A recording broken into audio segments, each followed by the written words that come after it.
नमस्कार। यदि आपकी आरएससीईटी की परीक्षा अगस्त 2024 में होने वाली है तो तैयारी के लिए वैसे बहुत ही कम समय बचा है, इसलिए 10 मिनट निकाल के वीडियो को लास्ट तक ज़रूर देखें और आरएससीईटी की जो अपनी तैयारी है वो कंटिन्यू जारी रखिए ताकि आरएससीईटी की परीक्षा में आप बहुत ही अच्छे नंबरों से पास हो सके। तो शुरू करते हैं आज का वीडियो। हमारा प्रश्न नंबर 1 है, QWERTY क्यूअर्टी किस में पाया जाता है? ए है प्रिंटर का प्रकार, बी सिस्टम सॉफ्टवेयर का प्रकार, सी है कीबोर्ड का लेआउट और डी है माउस का लेआउट। तो जो QWERTY होता है, QWERTY जो लिखा हुआ होता है वो कीबोर्ड के लेआउट में लिखा हुआ होता है। आप देख सकते हैं ये जो कीबोर्ड है इसके अंदर सबसे ऊपर वाली जो कुंजियां हैं वो QWERTY से शुरू हो रही है, इसीलिए इस कीबोर्ड को QWERTY लेआउट वाला कीबोर्ड कहा जाता है। अगला प्रश्न नंबर 2, टास्क बार पर चलते हुए एक प्रोग्राम से दूसरे प्रोग्राम में जाने के लिए प्रयोग करते हैं। तो किन शॉर्टकट कुंजियों से, अगर हमने टास्क बार पे सॉफ्टवेयर ओपन कर रखे हैं कोई अलग अलग और हमको एक सॉफ्टवेयर से दूसरे सॉफ्टवेयर में जाना है, तो कंट्रोल प्लस स्पेस या फिर कंट्रोल प्लस टैब या एल्ट प्लस टैब या फिर एल्ट शिफ्ट प्लस टैब का प्रयोग कर सकते हैं। तो इसमें सही उत्तर है सी, एल्ट प्लस टैब कुंजियां का प्रयोग करके अपन एक प्रोग्राम से दूसरे प्रोग्राम में जा सकते हैं। अगला प्रश्न नंबर 3, MS एक्सेल 2010 में रो और कॉलम्स को स्थिर रखने के लिए स्क्रॉल करते समय हेडिंग दिखाई दें क्या कहलाता है? लॉकिंग, फिक्सिंग, फ्रीजिंग या फिर सिलेक्टिंग। देखो, माइक्रोसॉफ्ट एक्सेल के अंदर जो रो और कॉलम्स में अपन हेडिंग लगाते हैं, कॉलम्स ज़्यादातर जो फर्स्ट वाला कॉलम होता है वो अपन हेडिंग के रूप में रख सकते हैं और ज़्यादातर जो ऊपर वाली रो होती है उसको हेडिंग के रूप में रखा जाता है।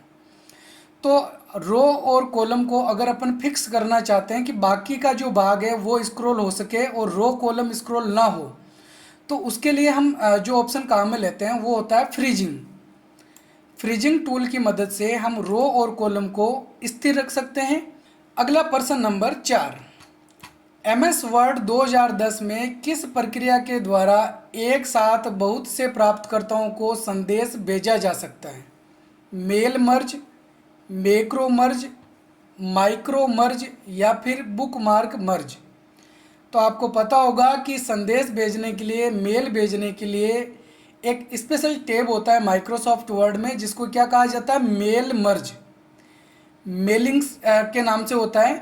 तो मेलिंग्स टैब जो होता है उसके द्वारा हम एक से ज़्यादा लोगों को एक साथ में मेल भेज सकते हैं। मेल भी भेजा जा सकता है और इसका प्रिंट आउट भी निकाला जा सकता है। हम ईमेल के जरिए या प्रिंट आउट निकालना चाहते हैं तो दोनों तरीके काम में ले सकते हैं मेल भेजने के। ठीक है, नेक्स्ट प्रश्न है प्रश्न नंबर 5, CD या DVD में डेटा को कॉपी करना क्या कहलाता है? स्टोरिंग, बर्निंग, पेस्टिंग या फिर कॉपिंग। तो अगर हम CD DVD के अंदर कोई डेटा रख रहे हैं, कॉपी कर रहे हैं, तो यह प्रक्रिया बर्निंग कहलाती है। क्या बोलेंगे? बर्निंग। CD DVD के अंदर डेटा को कॉपी करना, डेटा को रखना, बर्निंग करना कहा जाता है। अगला प्रश्न नंबर 6, किसी भी नेटवर्क को बाहरी खतरों से बचाने के लिए सुरक्षा प्रणाली क्या है? फायरवॉल, वाईफाई, वायरफायर या फिर फायरफॉक्स।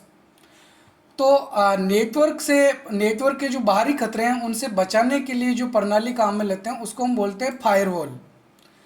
फायरवॉल हमको अनाधिकृत जो नेटवर्क्स होते हैं, अनाधिकृत जो वेबसाइट होती है जो हमारे कंप्यूटर को हैक कर सकती है, हमारे नेटवर्क को हैक कर सकती है, उनसे बचाने के लिए काम में लिया जाता है।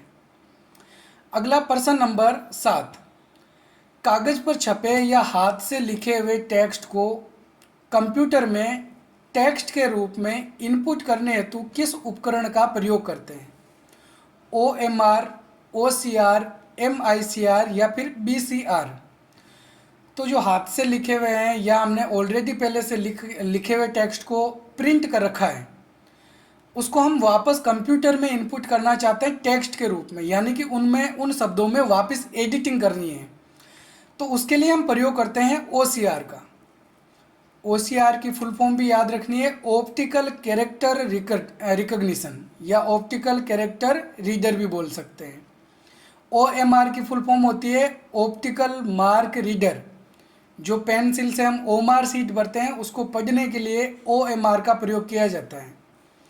और MICR की फुल फॉर्म होती है मैग्नेटिक इंक कैरेक्टर रीडर। तो जो बैंकों के अंदर चेक होते हैं उसमें चुंबकीय स्याही से कुछ अक्षर लिखे हुए होते हैं जिनको पढ़ने के लिए MICR का प्रयोग किया जाता है। BCR की फुल फॉर्म होती है बार कोड रीडर। जो बार कोड होते हैं उनको पढ़ने के लिए अपन BCR का प्रयोग करते हैं। ठीक है, नेक्स्ट है प्रश्न नंबर 8। निम्नलिखित कथनों में से असत्य कथन कौन सा है, गलत कौन सा है, वो हमको यहाँ पे बताना है।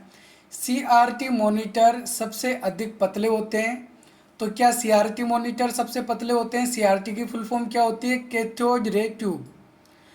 तो CRT मॉनिटर जो होते हैं वो टेलीविज़न के आकार के होते हैं। इसके अलावा फ्लैट पैनल मॉनिटर भी होते हैं जो LCD LED के रूप में होते हैं, तो वो चपटे मॉनिटर होते हैं।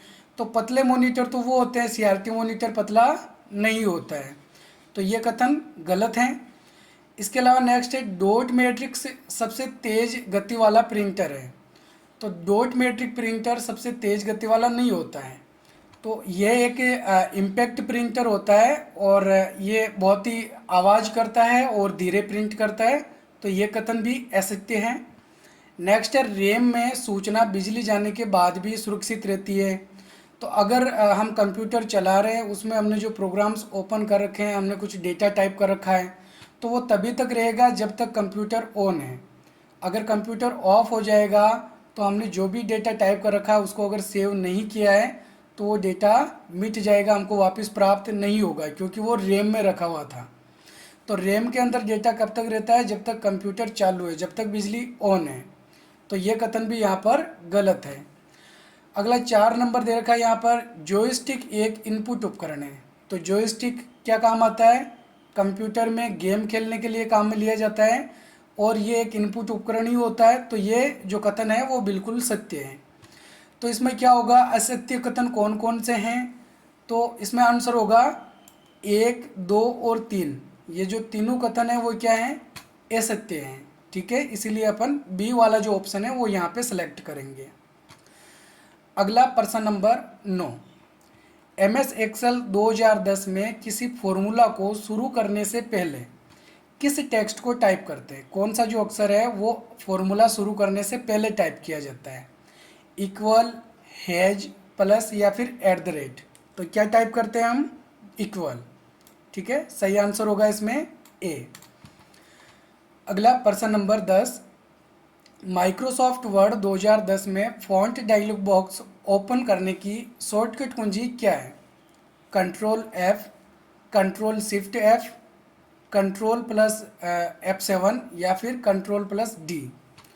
तो फॉन्ट डायलॉग बॉक्स ओपन करने के लिए हम शॉर्टकट कुंजी काम में लेते हैं कंट्रोल प्लस D। इसके द्वारा अपन फॉन्ट की साइज या फॉन्ट के अलग अलग जो स्टाइल्स हैं वो चेंज कर सकते हैं, जैसे स्ट्राइक थ्रू करना हो तो ये सारे ऑप्शन हमको वहीं पे मिल जाते हैं फॉन्ट डायलॉग बॉक्स में। अगला प्रश्न नंबर 11। स्लाइड ओरिएंटेशन हेतु कौन सा विकल्प है? पोर्ट्रेट, लैंडस्केप, ए और बी दोनों या फिर इनमें से कोई नहीं। तो इसमें सही उत्तर होगा सी, ए और बी दोनों, यानी कि पोर्ट्रेट और लैंडस्केप ये दोनों क्या है? स्लाइड ओरिएंटेशन होते हैं। अगला प्रश्न नंबर 12। निम्न में से कौन से टेक्स्ट को किसी फाइल फोल्डर के नाम में शामिल नहीं कर सकते हैं? तो बैकस्लैश, ओब्लिक, क्वेश्चन मार्क या फिर star, less than, greater than या फिर डबल इन्वर्टेड कोमा, कोलन और पाइपलाइन या फिर उपरोक्त सभी। तो यहाँ पे जो सही आंसर होने वाला है वो है उपरोक्त सभी। आपको ध्यान में रखना है, अगर हम इनमें से कोई भी जो कैरेक्टर हैं वो फाइल नेम या किसी फोल्डर नेम में टाइप करते हैं तो वो टाइप नहीं होने वाला है। ठीक है, अगला प्रश्न नंबर 13। नेटवर्क से संबंधित पेन का पूरा नाम क्या होता है? Program area network, private area network, permanent area network या फिर पर्सनल एरिया नेटवर्क। तो इसमें सही उत्तर है D, personal area network. PAN की फुल फॉर्म होती है। इसके अलावा जो पेन कार्ड होता है, ठीक है, आधार कार्ड की तरह जो पेन कार्ड होता है, अगर उसकी फुल फॉर्म पूछी जाती है तो उसकी फुल फॉर्म होगी परमानेंट अकाउंट नंबर। ठीक है, तो वो एक अलग से कार्ड जारी किया जाता है। और ये जो है वो नेटवर्क से संबंधित है, तो नेटवर्क से संबंधित पेन का अर्थ होता है पर्सनल एरिया नेटवर्क। जैसे इसका जो उदाहरण है वो भी कई बार पूछा जाता है। इसका उदाहरण हम ब्लूटूथ ले सकते हैं, जो कि एक पर्सनल एरिया के अंदर ही काम में ली जा सकती है। ठीक है, अगला प्रश्न नंबर 14, माइक्रोसॉफ्ट वर्ड 2010 में कंट्रोल शिफ्ट सी का प्रयोग किस लिए करते हैं? कॉपी पेस्ट करने के लिए, पेज ब्रेक करने के लिए, सेलेक्ट ऑल टेक्स्ट के लिए, या फिर फॉर्मेटिंग कॉपी करने के लिए। तो एम एस वर्ड में कंट्रोल शिफ्ट सी जो शॉर्टकट कुंजी है वो फॉर्मेटिंग कॉपी करने के लिए काम में ली जाती है। अगर फॉर्मेटिंग पेस्ट करने की शॉर्टकट कुंजी पूछे तो वो भी आपको ध्यान में रखना है। जैसे कंट्रोल सी जो शॉर्टकट कुंजी होती है वो होती है कॉपी करने की, और फॉर्मेटिंग कॉपी की क्या दे रखी है? Control shift C. ठीक उसी तरीके से पेस्ट करने की शॉर्टकट कुंजी क्या होती है? Control we. और फॉर्मेटिंग पेस्ट करने की क्या होगी? Control shift we. यानी कि यहाँ सी की जगह पे अगर अपन वी काम में लेते हैं तो वो फॉर्मेटिंग पेस्ट करने के लिए काम में ली जाती है। नेक्स्ट प्रश्न नंबर 15, यूएसबी की फुल फॉर्म क्या है? यूनिवर्सल सिंगल बस, यूनिवर्सल सीरियल बस, यूनिवर्सल सोशल बस, या फिर यूनिवर्सल सैटेलाइट बस। तो यूएसबी की फुल फॉर्म होती है यूनिवर्सल सीरियल बस। तो इसमें सही आंसर होगा बी। ठीक है, नेक्स्ट प्रश्न नंबर 16, जीमेल में प्राप्त ईमेल को किस में रखा जाता है? इनबॉक्स, सेंड बॉक्स, ड्राफ्ट, या फिर ट्रेस। तो जो मेल हमको प्राप्त होते हैं वो हमको कहाँ पे दिखाई देते हैं? इनबॉक्स में दिखाई देते हैं। ठीक है, सही आंसर होगा ए, इनबॉक्स। सेंड बॉक्स में कौन से होते हैं? जो हमने भेजे हैं। और ड्राफ्ट के अंदर जो अधूरे मेल्स हैं, जो अभी तक हमने भेजे नहीं हैं, हमने जैसे ईमेल टाइप किया हो या कुछ मैसेज टाइप किया हो और हमने सेंड नहीं करके उसको क्लोज कर दिया है, तो वो ड्राफ्ट के अंदर सेव हो जाते हैं। और वापस ड्राफ्ट में उसको ओपन करके जो भी हमने अधूरा छोड़ा था वहाँ से आगे से स्टार्ट कर सकते हैं और उसको कंप्लीट करके भेज सकते हैं। अगला है ट्रेस। तो ट्रेस के अंदर वो ईमेल्स होते हैं जिनको हमने डिलीट कर दिया है। ट्रेस को हम बिन के नाम से भी जानते हैं। जीमेल में बिन भी लिखा हुआ हो सकता है। तो उसके अंदर डिलीट किए हुए मेल्स होते हैं। और ये मेल कितने दिनों तक होते हैं? 30 दिनों तक होते हैं। 30 दिनों के बाद अपने आप ही वो डिलीट हो जाते हैं। 30 दिनों से पहले पहले उनको वापस भी लाया जा सकता है। ठीक है, नेक्स्ट है प्रश्न नंबर 17, निम्न में से कौन से अक्षर को ईमेल में रखा जाता है? Has, equal, at the rate, या फिर स्टार। तो ये तो आपको सभी को पता होगा कि जब भी अपन ईमेल टाइप करते हैं तो उसके अंदर इनमें से कौन सा चिन्ह टाइप होता है? At the rate. एक एट द रेट के पहले का भाग होता है जिसको हम यूजर नेम बोल सकते हैं, जो हम अपने हिसाब से कोई भी रख सकते हैं जो ऑलरेडी पहले से बना हुआ ना हो। और एट द रेट के बाद का जो भाग होता है वो हमको दर्शाता है कि हम कौन सी ईमेल सर्विस काम में ले रहे हैं। ठीक है, तो जो ईमेल सर्विस प्रोवाइड करते हैं हमको, वो प्रोवाइडर की जो भी डिटेल्स होती है वो जैसे gmail.com है, yahoo.com है, yahoo.com है। तो इस तरीके से हमको पता चल जाता है। ठीक है, नेक्स्ट है प्रश्न नंबर 18, वर्ड रैप की क्या विशेषता है? टेक्स्ट के बीच में लाइन खींचना, टेक्स्ट को आवश्यकता अनुसार स्वतः अगली पंक्ति में ले जाना, टेक्स्ट को उसी लाइन के ऊपर लिखना, या फिर पैराग्राफ को दोनों तरफ से एक सीध में रखना। तो वर्ड रैप जो विशेषता है उसके द्वारा हम टेक्स्ट को आवश्यकता अनुसार स्वतः अगली पंक्ति में ले जा सकते हैं। हम जब कोई पैराग्राफ टाइप करते हैं तो हमको कुछ नहीं करना होता है। लास्ट के अंदर जो टेक्स्ट नहीं लिखे जा सकते हैं वो अपने आप ही अगली पंक्ति में यानी अगली लाइन से स्टार्ट हो जाते हैं।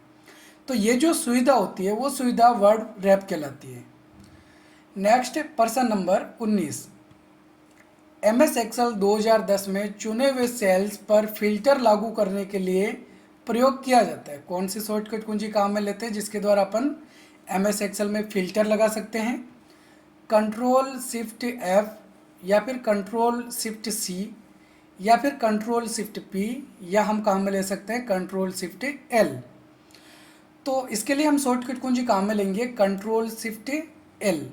टी इसके अंदर सही आंसर होगा, जिसके द्वारा अपन फिल्टर लागू कर सकते हैं। ठीक है, अगला प्रश्न नंबर 20।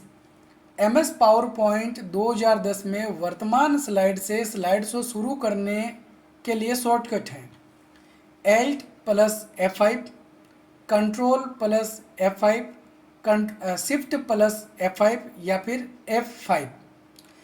तो देखिए यहाँ पे दोनों ही शॉर्टकट कुंजियाँ दे रखी है। अगर हमको स्लाइड शो करना है तो क्या शॉर्टकट कुंजी काम में लेते हैं?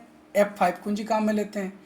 लेकिन वर्तमान में यानी कि कर्सर को हमने जिस जगह पे रखा है, हम जिस स्लाइड पर हैं, हमको उसी स्लाइड के आगे से स्लाइड शो शुरू करना है। जैसे हमारे पास में 10 स्लाइड हैं और हमने कर्सर को 6 नंबर स्लाइड पे रखा है और हमको 6 नंबर स्लाइड से ही स्लाइड शो स्टार्ट करना है, तो हम जो शॉर्टकट कुंजी काम में लेंगे वो होगी शिफ्ट प्लस F5।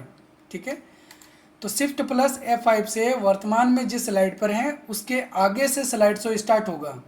और अगर हमने F5 का प्रयोग किया है तो F5 से क्या होगा, 1 नंबर स्लाइड से स्लाइड शो स्टार्ट होगा। भले ही हम 6 नंबर स्लाइड पे हैं, लेकिन F5 कुंजी दबाया तो 1 नंबर स्लाइड से स्लाइड शो स्टार्ट होगा।